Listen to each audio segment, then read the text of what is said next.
مراد ثانی 806 ہجری بمطابق 1404 میں اماسیہ میں پیدا ہوئے۔ اپنے والد سلطان محمد اول کی وفات کے بعد 824 ہجری بمطابق 1421 کو جب سلطان مراد ثانی تخت نشین ہوئے تو اس وقت ان کی عمر 18 سال تھی، جس کی وجہ سے وہ بغاوتیں جن کو سلطان محمد اول نے کچلا تھا دوبارہ سر اٹھانے لگی۔ سب سے پہلے قسطنطنیہ کے شہنشاہ نے سلطان محمد اول کے تمام احسانات فراموش کرتے ہوئے مصطفیٰ نامی ایک شخص کو، جو اپنے آپ کو سلطان بایزید کا بیٹا کہتا تھا اور تخت سلطنت کا دعوے دار تھا، سلطان مراد کے مقابلے میں کھڑا کیا، حتیٰ کہ اس نے کالی پولی شہر کا محاصرہ کر لیا۔ سلطان مراد نے مصطفیٰ کو گرفتار کر لیا اور اسے پھانسی پر چڑھا دیا۔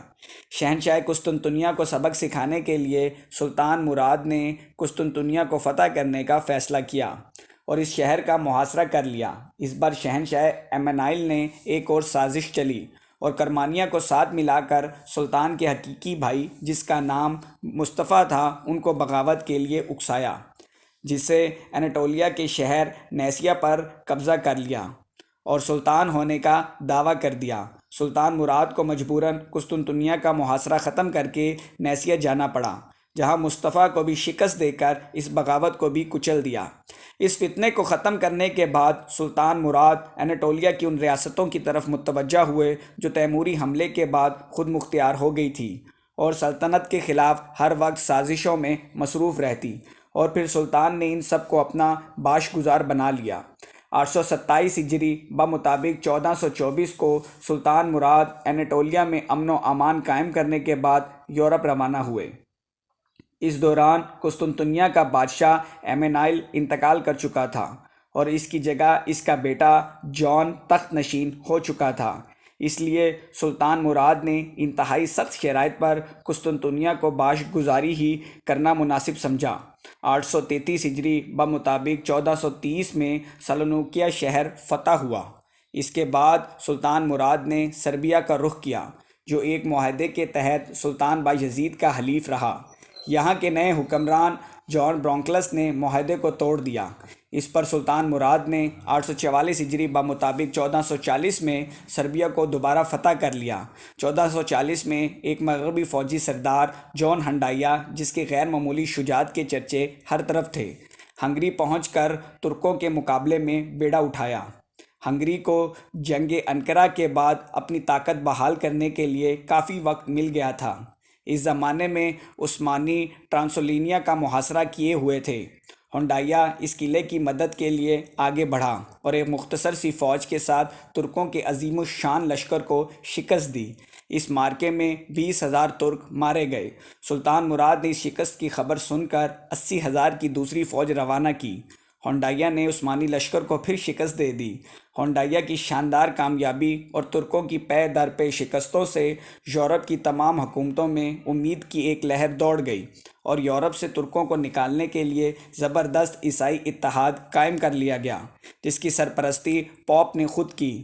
اس اتحاد میں یورپ کے تمام ملکوں نے حصہ لیا، جبکہ اس لشکر کا سربراہ جان ہنڈائیا تھا، جو اس وقت مسیح دنیا کا سب سے بڑا جنرل خیال کیا جاتا تھا۔ سلطان مراد اس وقت کرمانیہ کی بغاوت کے سلسلے میں اناٹولیہ میں موجود تھے۔ ان کی غیر موجودگی سے فائدہ اٹھا کر عیسائی لشکر شہر پر شہر فتح کرتے چلے گئے۔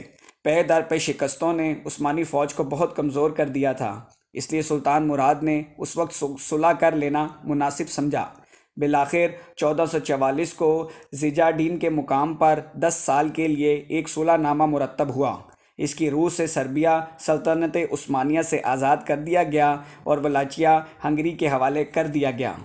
جب سلطان مراد نے اپنی یورپی دشمنوں سے معاہدہ کر کے اناٹولیہ واپس آئے، اسی اثناء میں انہیں اپنے بیٹے علاء الدین کی موت کی خبر پہنچی۔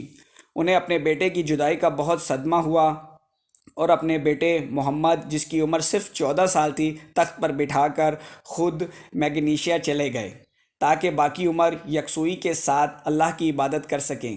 جیسے ہی نو عمر اور ناتجربہ کار سلطان محمد کی تخت نشینی کی خبریں عام ہوئی، اناٹولیہ میں امیر کرمانیہ نے پھر بغاوت شروع کر دی۔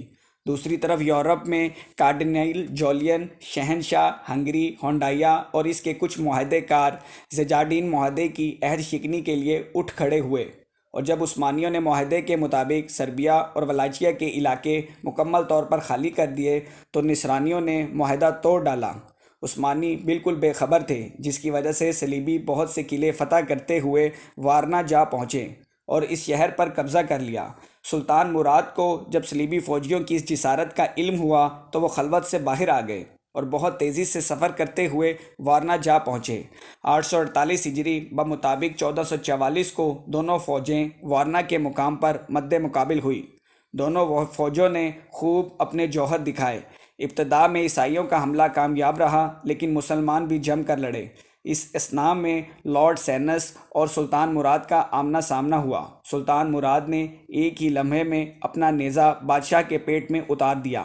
ہنگری کا یہ بادشاہ اپنے گھوڑے سے گر گیا اور ایک سپاہی نے اس کا سر کاٹ لیا اور نیزے پر اس کا سر رکھ کر نصرانیوں کی طرف بلند کیا۔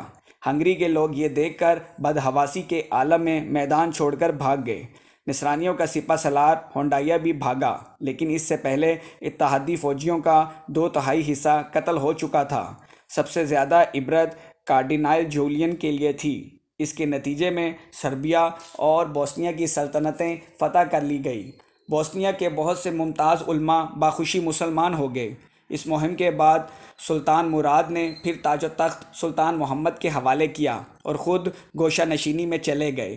شہزادہ محمد کی کم عمری کی وجہ سے خود ترک فوج یعنی شیری نے بغاوت کر دی اور سلطان مراد کو مجبوراً دوبارہ تخت سنبھالنا پڑا۔ آپ کے ایڈرینا پہنچتے ہی باغیوں نے سر اطاعت خم کر دیا۔ اس کے بعد آخری دم تک سلطان خود حکومت کرتے رہے اور باقی زندگی بھی جنگوں اور فتوحات میں گزار دی۔ تاریخ میں ایسے کئی بادشاہوں کا ذکر ہے جو تخت سے اترے اور دنیا سے ناطہ توڑ کر الگ ہو گئے۔ ان میں سے بعض ایسے بھی تھے جو دوبارہ تخت نشین ہوئے، لیکن ایسا کوئی فرما روا نہیں گزرا جس نے 2 مرتبہ تخت و تاج کو خیر آباد کہا، سوائے سلطان مراد کے۔ ہونڈایا کی شکست وارنا کے مقام پر بہت بدنما داغ تھی۔ اس نے 4 سال کے اندر پھر 80,000 کی فوج جمع کر لی اور ہنگری، سربیا اور بوسنیا کی فوجوں کو اپنے ساتھ ملانے میں کامیاب رہا۔ اس اتحادی لشکر کو لے کر وہ کسووا کے اسی میدان میں جمع ہوئے جہاں تقریباً 60 سال پہلے مراد اول نے سربیا کے بادشاہ کو شکست دے کر اپنا باش گزار بنا لیا تھا۔